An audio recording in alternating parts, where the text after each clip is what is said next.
sa testimonya ni Sandro. Tapos, doon nga po sa kanyang complaint. Ano sir yung nakita doon ng prosecutors? Well, minor inconsistencies, no, even assuming na meron siya, no, these are not enough to debunk or to say na hindi totoo yung sinasabi ng bata. Kasi sa mga pagkakataong ganyan, no, iba't iba ang reaksyon ng tao na naging biktima ng krimen. So, you cannot expect, there's no standard to say na you have to behave a certain way kung halimbawa ikaw ay naging biktima ng sexual assault.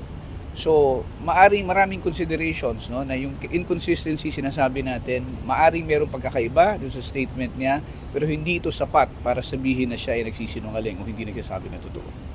Sir, for the record, ano po sir yung isinampa natin? Tapos nag-recommend po ba tayo ng bail? Well, batay doon sa resolution ng ating investigating prosecutor, we filed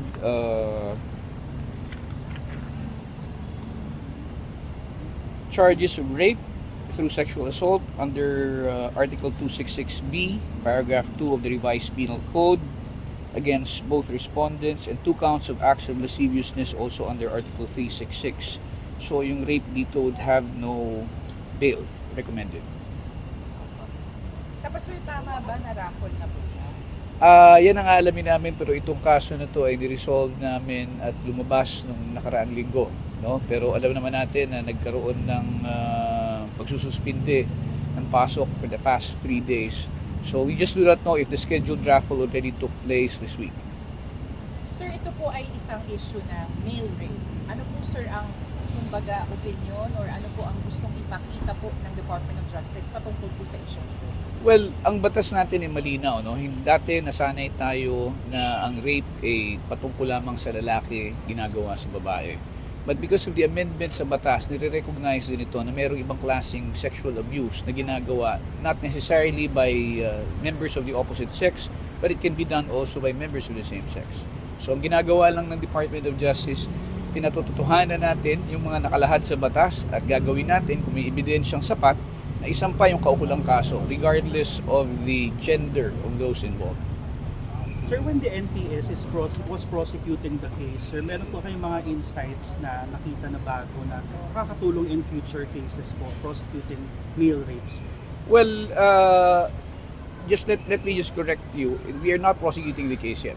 We just filed the case. The prosecution will happen much later kapag ito'y sineta ng husgado.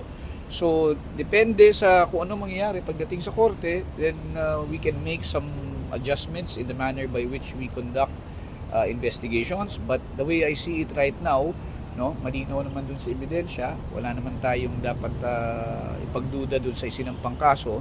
So, hintayin na lang natin kung ano mangyayari pagdating natin sa husgado. In your experience, sir, gaano ba kadalas yung mga ganyang kaso?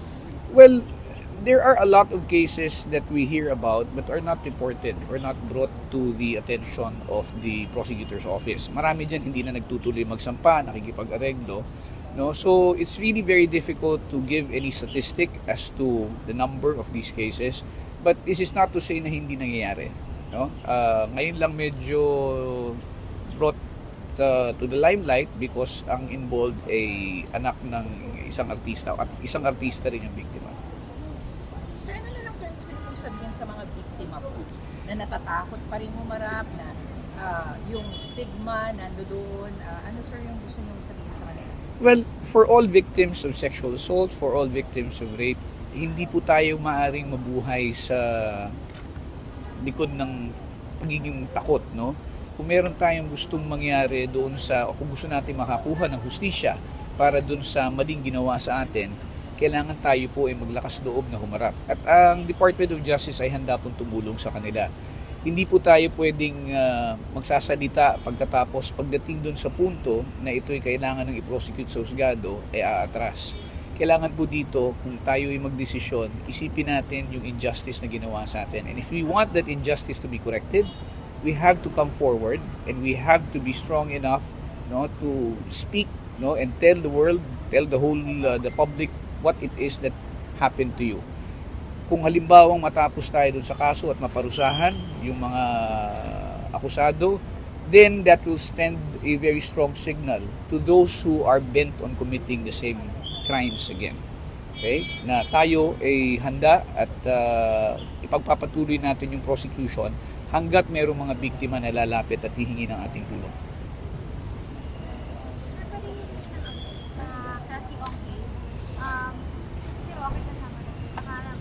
I would still have to get the details of that, Iha. Kung kasama na si Harry Roque dun sa case na final.